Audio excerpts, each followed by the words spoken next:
Kapitulo 26. Ang planong pagpatay kay Jesus.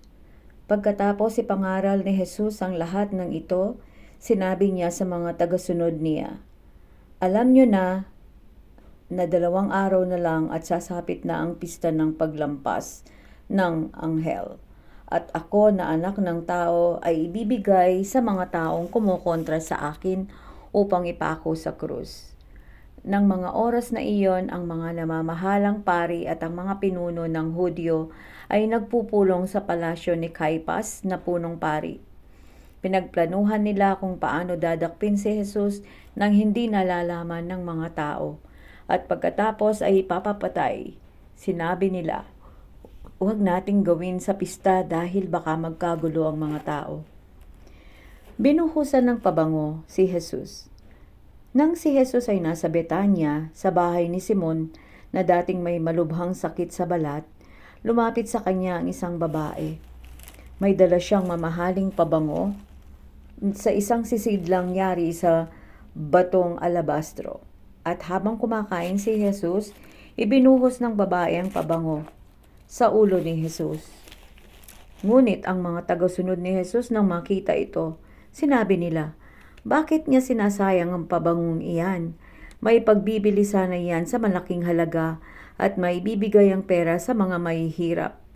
Alam ni Jesus ang pinag-uusapan nila kaya sinabi niya sa kanila, "Bakit ninyo ginugulo ang babae? Mabuti ang ginawa niyang ito sa akin. Ang mga mahihirap ay lagi ninyong makakasama, pero ako ay hindi. Binuhusan niya ako ng pabango para ihanda ang aking katawan sa libing. Sinasabi ko sa inyo ang totoo, kahit saan man ipangaral ang magandang balita sa buong mundo, ipapahayag din ang ginawa niyang ito sa akin bilang alaala sa kanya." Nakipagkasundo si Judas sa mga kaaway ni Jesus. Si Judas Iscariote na isa sa 12 tagasunod ay pumunta sa mga namamahalang pari. Sinabi niya sa kanila, "Ano po ang ibabayad ninyo sa akin kung tutulungan ko kayong madakip si Jesus?" Noon din ay binigyan nila si Judas ng 30 pirasong pilak. Mula noon, humanap si Judas ng pagkakataon upang traidorin si Jesus. Sinabi ni Jesus na tatraidorin siya. Nang dumating ang unang araw ng pista ng tinapay na walang pampaalsa, lumapit ang mga tagasunod ni Jesus at nagtanong, "Saan niyo po gustong maghanda kami ng hapunan para sa pista ng paglampas ng anghel?" Sumagot si Jesus, "Pumunta kayo sa lungsod ng Jerusalem, doon sa taong binanggit ko sa inyo, at sabihin ninyo sa kanya, ipinapasabi ng guro na malapit na ang kanyang oras at gusto niyang ipagdiwang ang pista ng paglampas ng anghel sa iyong bahay, kasama ang mga tagasunod niya." Sinunod nila ang utos ni Jesus at inihanda nila roon ang hapunan para sa pista. Kinagabihan, naghapunan si Jesus at ang 12 tagasunod. Habang kumakain sila, sinabi ni Jesus sa kanila, "Sinasabi ko sa inyo ang totoo, ang isa sa inyo ay magtatraidor sa akin." Nalungkot sila nang marinig iyon at isa-isa silang nagtanong sa kanya, "Panginoon, hindi po ako yon, di ba?" Sumagot siya, "Ang kasabay kong sumausaw ng tinapay sa mangkok ang siyang magtatraidor sa akin. Ako, na anak ng tao, ay papatayin ayon sa sinasabi ng kasulatan, ngunit nakakaawa ang taong magtatraidor sa akin. Mabuti pang hindi na siya ipinanganak." Nagtanong din si Judas na siyang magtatraidor sa kanya, "Guro, ako po ba yon?" Sumagot si Jesus, "Ikaw na ang nagsabi." Huling hapunan ni Jesus. Habang kumakain sila, kumuha si Jesus ng tinapay, nagpasalamat siya sa Diyos at pagkatapos ay hinati-hati niya ito at ibinigay sa mga tagasunod niya. Sinabi niya, "Kunin ninyo at kainin ito ang aking katawan." Pagkatapos kumuha siya ng inumin, nagpasalamat sa Diyos at ibinigay sa kanila. Sinabi niya, "Uminom kayong lahat nito, dahil ito ang aking dugo at ibubuhos para sa kapatawaran ng kasalanan ng maraming tao." Katibayan nito ng bagong kasunduan ng Diyos sa mga tao. Sinasabi ko sa inyo na hindi na ako muling iinom ng inuming mula sa ubas hanggang sa araw ng paghahari ng aking Ama. At sa araw na iyon, niinom ako ng bagong klaseng inumin kasama ninyo. Umawit sila ng papuri sa Diyos at pagkatapos ay pumunta sila sa bundok ng mga Olibo. Sinabi ni Jesus na ikakaila siya ni Pedro. Sinabi ni Jesus sa mga tagasunod niya, iiwan ninyo akong lahat ngayong gabi dahil sinabi ng Diyos sa kasulatan, papatayin ko ang pastor at magsisipangalat ang mga tupa. Ngunit pagkatapos na mabuhay akong muli, mauuna ako sa inyo sa Galilea. Sinabi ni Pedro kay Jesus, kahit iwanan kayo ng lahat, hindi ko po kayo iiwan. Sinagot siya ni Jesus, sinasabi ko sa iyo, ang totoo, bago tumilawak ang manok ngayong gabi, 3 beses mo kong ikakaila, nakilala mo ako. Sinabi ni Pedro, hindi ko po kayo ikakaila, kahit napatayin pa akong kasama ninyo. Ganoon din ang sinabi ng iba pang mga tagasunod. Nanalangin si Jesus sa Getsemani. Pumunta si Jesus at ang mga tagasunod niya sa lugar na kung tawagin ay Getsemani. Pagdating nila roon, sinabi niya sa kanila, maupo muna kayo rito. Pupunta ako sa banda roon upang manalangin. Isinama niya si Pedro at ang 2 anak ni Zebedee. Nabagabag at naghinagpis ng lubos si Jesus at sinabi niya, para akong mamamatay sa lungkot. Dito lang kayo at samahan ninyo akong magpuyat. Lumayo siya ng konti at lumuhod sa lupa at nanalangin. Ama ko, kung maaari po ay ilayo niyo sana sa akin ang mga paghihirap na darating. Ngunit hindi ang kalooban ko ang masunod, kundi ang kalooban niyo. Binalikan ni Jesus ang 3 niyang tagasunod at dinatnan silang natutulog. Sinabi niya kay Pedro, hindi ba kayo makapagpuyat na kasama ko kahit 1 oras lang? Magpuyat kayo at manalangin upang hindi kayo madaig ng tukso. Ang espiritu'y handang sumunod, ngunit mahina ang laman. Lumayong muli si Jesus at nanalangin. Ama ko, kung kinakailangang daanan ko ang paghihirap na to, hayaang mangyari ang kalooban niyo. Pagkatapos muli niyang binalikan ang mga tagasunod niya at nadatnan na naman niya silang natutulog dahil antok na sila. Lumayong ulit si Jesus sa 2 pagkakataon at nanalangin tulad ng nauna niyang panalangin. Binalikan niya ang mga tagasunod niya at sinabi, natutulog pa rin ba kayo at nagpapahinga? Tingnan ninyo, dumating na ang oras na ako na anak ng tao ay ibibigay sa mga makasalanan. Tayo na, narito na ang tawang magtatraidor sa akin. Ang pagdakip kay Jesus. Nagsasalita pa si Jesus nang dumating si Judas na isa sa 12 tagasunod. Marami siyang kasama na armado ng mga espada at pamalo. Isinugo sila ng mga namamahalang pari at ng mga pinuno ng mga Hudyo. Ganito ang palatandaan na ibinigay ng traidor na si Judas sa mga huhuli kay Jesus. Ang babatiin ko sa pamamagitan ng isang halik ang siyang pakay ninyo. Dakpin ninyo siya. Lumapit si Judas kay Jesus at bumati, magandang gabi sa iyo, Guro, saka hinalikan siya. Sinabi ni Jesus sa kanya, kaibigan, gawin mo na ang sadya mo rito.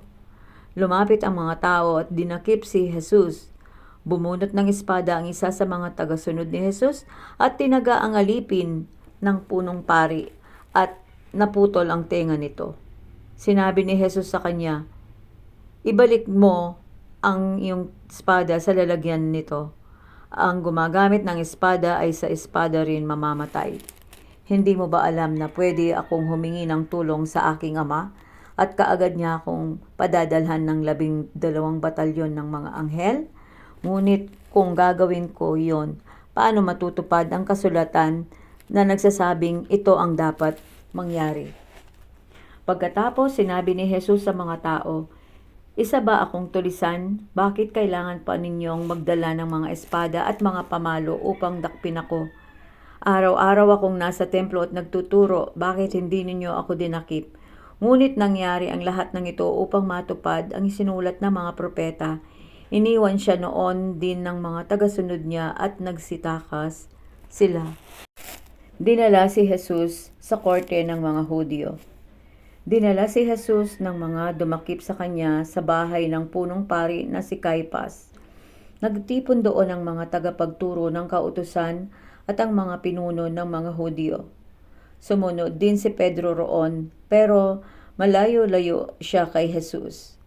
Pumasok siya sa bakuran ng punong pari at nakiupo sa mga tagapagbantay upang malaman kung ano ang mangyayari kay Jesus.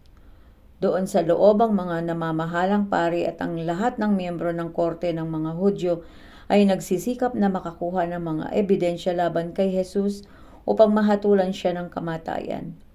Pero wala silang nakuha kahit marami pa ang lumapit at sumaksi ng kasinungalingan. Nang bandang huli, may 2 lalaking lumapit at sinabi ng taong ito na kaya niyang gibain ang templo ng Diyos at sa loob ng 3 araw ay itatayo niyang muli. Tumayo ang punong pari at tinanong si Jesus, "Wala ka bang maisasagot sa mga paratang na iyan laban sa iyo?" Hindi sumagot si Jesus, kaya tinanong siyang muli ng punong pari, "Sa ngalan ng buhay na Diyos, sabihin mo sa amin ngayon, ikaw ba ang Kristo na anak ng Diyos?" Sumagot si Jesus, "Ikaw na mismo ang nagsabi. At nais kong sabihin sa inyong lahat na mula ngayon ay makikita ninyo ako na anak ng tao na nakaupo sa kanan ng makapangyarihang Diyos. At makikita rin ninyo ako sa mga ulap na dumarating dito sa mundo." Nang marinig iyon ng punong pari, pinunit niya ang kanyang damit sa galit at sinabi, "Nilalapastangan niya ang Diyos. Kailangan pa ba natin ng mga saksi? Narinig ninyo ang paglapastangan niya sa Diyos. Ano ngayon ang hatol ninyo?" Sumagot sila, "Dapat siyang mamatay." Dinuraan nila si Jesus sa mukha at binugbog. Sinampal naman siya ng iba at sinabi, "Kung ikaw ang Kristo, hulaan mo nga kung sino ang sumampal sa iyo."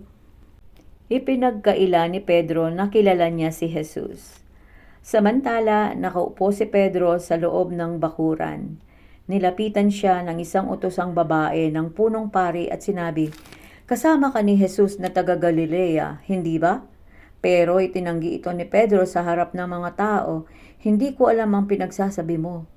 Pumunta si Pedro sa may labasan at isa pang utosang babae ang nakakita sa kanya at sinabi ng mga taga roon, "Ang taong iyan ay kasama ni Jesus na taga Nazaret." Muli itong itinanggi ni Jesus, "Sumpa man, hindi ko kilala ang taong iyan." Maya-maya, nilapitan si Pedro ng ipapang naroon at sinabi, "Isa ka nga sa mga kasamahan ni Jesus, dahil alata sa pagsasalita mo." Sumagot si Pedro, "Sumpa man at mamatay man ako, hindi ko kilala ang taong iyan." Noon din ay tumilawok ang manok at naalala ni Pedro ang sinabi sa kanya ni Jesus, "Bago tumilawok ang manok, 3 beses mong ikakaila na kilala mo ako." Kaya lumabas si Pedro at humagulgol. Dinala si Jesus kay Pilato. Maagang-maaga pa ay nagplano ang lahat ng namamahalang pari at mga pinuno ng mga Hudyo kung ano ang gagawin nila para maipapatay si Jesus. Ginapos nila si Jesus at dinala kay Gobernador Pilato. Ang pagkamatay ni Judas. Nang malaman ng traidor na si Judas na hinatulan ng kamatayan si Jesus, nagsisi siya sa kanyang ginawa at isinuuli ang 30 pirasong pilak sa mga namamahalang pari at mga pinuno ng mga Hudyo. Sinabi niya sa kanila, "Nagkasala ako dahil ibinigay ko sa inyo ang isang taong walang kasalanan."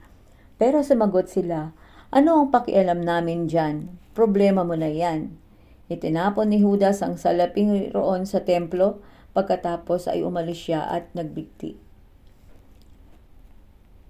Pinulot ng mga namamahalang pari ang salapi at sinabi, "Hindi natin maaaring ilagay ang salaping ito sa kabangyaman ng templo dahil ibinayad ito upang maipapatay ang isang tao.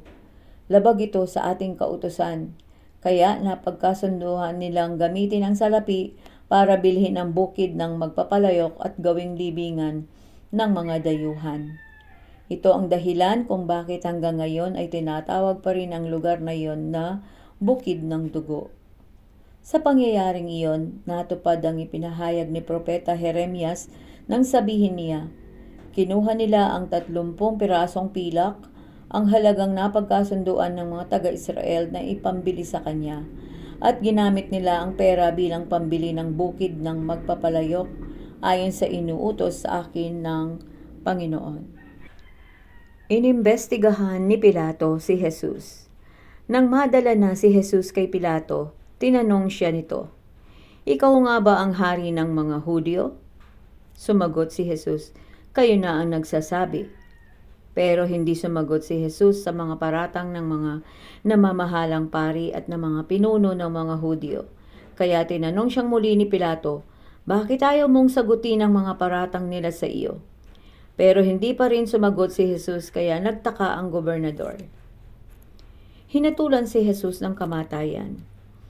Tuwing pista ng paglampas ng anghel, nakaugalian na ng gobernador na magpalaya ng isang bilanggo na gustong palayain ng mga tao.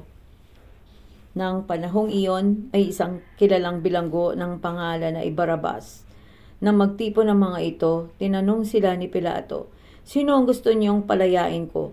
Si Barrabas o si Jesus na tinatawag na Kristo?"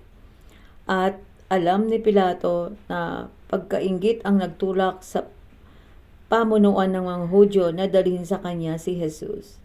Habang nakaupo na si Pilato sa hukuman, nagpadala ang kanyang asawa ng ganitong mensahe, "Huwag mong pakialaman ang taong iyan na walang kasalanan dahil nabagabag ako ng gusto dahil sa panaginip ko tungkol sa kanya." Pero sinulsulan ng mga namamahalang pari at ng mga pinuno ng mga Hudyo ang mga tao na hilingin kay Pilato na si Barrabas ang palayain at si Jesus ang ipapatay. Kaya nagtanong ulit si Pilato sa mga tao, "Sino sa dalawa ang gusto niyong palayain ko?"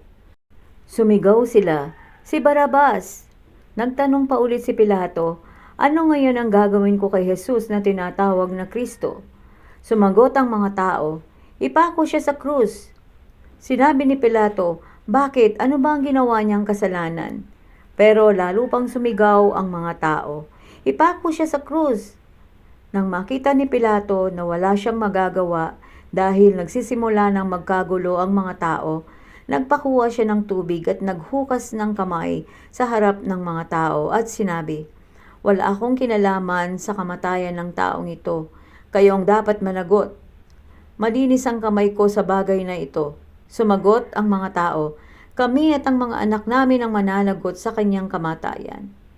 Pagkatapos pinalaya ni Pilato si Barrabas, pero si Jesus ay pinahagupit niya at saka ibinigay sa mga sundalo upang ipako sa krus. Pinahirapan ng mga sundalo si Jesus. Dinala ng mga sundalo si Jesus sa loob ng palasyo ng gobernador at nagtipon ang buong batalyon ng mga sundalo sa paligid niya. Hinubaran nila siya at sinuotan ng pulang kapa.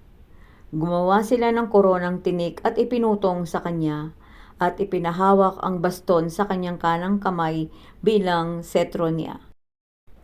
Lumuhod sila sa harap niya at pakutsiyang sinabi, "Mabuhay ang hari ng mga Hudyo." Dinuraan nila si Jesus at kinuha ang baston sa kanyang kamay at paulit-ulit nilang inihampas sa kanyang ulo. Matapos nilang kutsain si Jesus, hinubad nila ang kapa at ipinasuot ang kanyang damit. Pagkatapos dinala nila siya sa labas ng lungsod upang ipako sa krus. Ipinako sa krus si Jesus. Nang nasa labas na sila ng lungsod, nakita nila ang isang lalaking taga Cirene na ang pangalan ay Simon. Sa pilitan nilang ipinapasan sa kanya ang krus ni Jesus. Pagdating nila sa lugar na tinatawag na Golgotha, na ang ibig sabihin ay lugar ng bungo, pinainom nila si Jesus ng alak na hinaluan ng apdo, pero nang matikman nito ni Jesus ay hindi niya ininom. Ipinako nila si Jesus sa krus at pinaghati-hatian nila ang kanyang mga damit sa pamamagitan ng palabunutan. Pagkatapos naupo sila at binantayan si Jesus. Naglagay sila ng karatula sa ulunan ni Jesus at ganito ang nakasulat na paratang laban sa kanya. Ito si Jesus, ang hari ng mga Hudyo. May dalawa ring tulisan na ipinako sa krus kasabay ni Jesus, isa sa kanan at isa sa kaliwa. Ininsulto si Jesus ng mga taong napapadaan doon. Napapailing sila at sinasabi, "Hindi ba't sinasabi mong gigabain mo ang templo at muli mong itatayo sa loob ng 3 araw? Bakit hindi mo iligtas ang iyong sarili?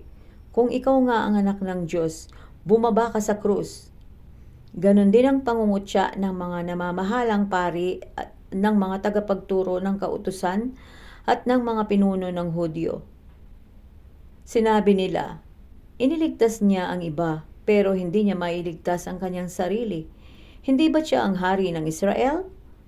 Kung bababa siya sa krus, maniniwala na kami sa kanya. Nagtitiwala siya sa Diyos at sinasabi niyang siya ang anak ng Diyos. Ngayon, tingnan natin kung talagang ililigtas siya ng Diyos. Maging ang mga tulisang ipinakong kasama niya ay nangiinsulto rin sa kanya. Ang pagkamatay ni Jesus. Nang mag-alas 12 na ng tanghali, dumilim ang buong lupain sa loob ng 3 oras. Nang mag-aalas 3 na ng hapon, sumigaw si Jesus ng malakas, "Eli, Eli, lama sabachthani," na ang ibig sabihin ay, Diyos ko, bakit mo ako pinabayaan?" Nang marinig iyon ng mga nakatayo roon, sinabi nila, tinatawag niya si Elias. Agad namang tumakbo ang isang tao at kumuha ng espongha at isinawsaw sa maasim na alak. Ikinabit niya ito sa dulo ng isang patpat at idinampi sa bibig ni Jesus upang sipsipin niya. Pero sinabi naman ng iba, hayaan mo siya, tingnan natin kung darating nga si Elias para iligtas siya. Muling sumigaw ng malakas si Jesus at nalagutan ng hininga. Nang sandali ring iyon, nahati mula sa itaas hanggang sa ibaba ang kortina sa loob ng templo, lumindol sa buong lupain at nagkabitak-bitak ang mga bato. Nabuksan ang mga libingan at maraming banal ang muling nabuhay. Lumabas sila ng libingan at nang muling mabuhay si Jesus, pumunta sila sa Jerusalem at marami ang nakakita sa kanila. Ang kapitan at ang kanyang mga sundalo na nagbabantay kay Jesus ay nasindak ng mayanigang lupa at nang makita ang mga pangyayari. Sinabi nila, totoo ngang siya ang anak ng Diyos. Sa di kalayuan ay maraming babae na nanonood sa mga pangyayari.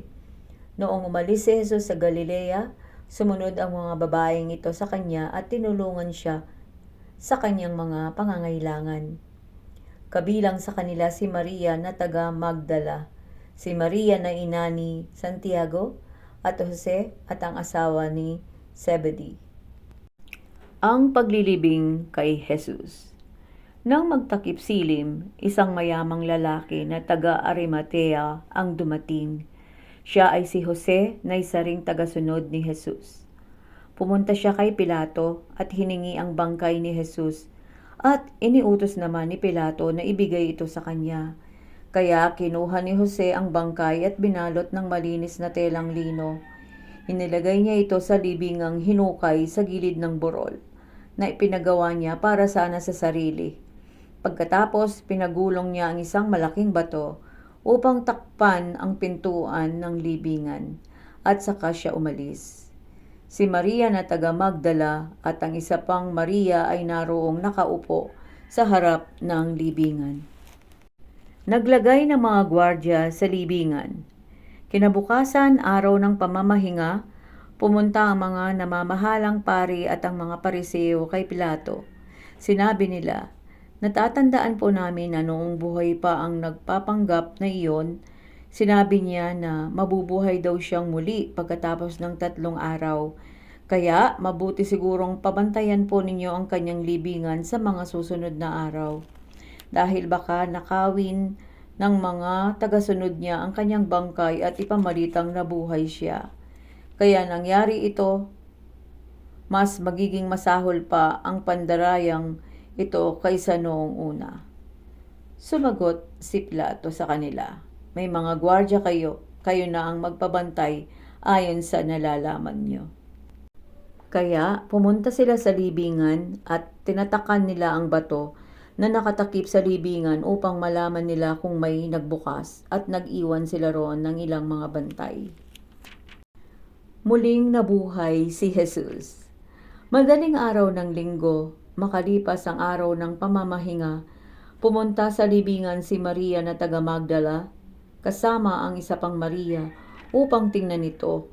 Biglang lumindol ng malakas at isang anghel ng Panginoon ang bumaba mula sa langit at iginulong ang bato na nakatakip sa libingan at inupuan nito.